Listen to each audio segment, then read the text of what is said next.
Canım, deb qilinglar. Voy Shahrul, sizni men yana yaxshi ko'ra qoldim. Sizga tegma, meni ilinga bo'lamdi. Sizni hozir beklim ko'gim bor, bo'lsa uchib bag'im bor, mening qarang.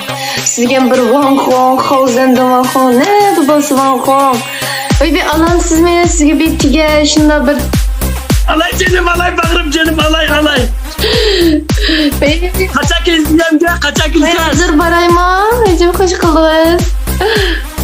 To'ylarni ko'tilayim canım. Yo'q, voy sizga Wang Hong bo'ldi, men sizning pulingiz kerak emas. Men siz kerak, siz bo'lsangizdan bo'ldi Shahrul.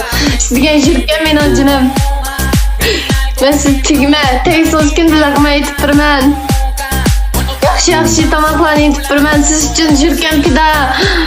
Sizga yaxshi xotin bo'laman, Shahrul, sizni sevman, men e'lon bo'lamdi.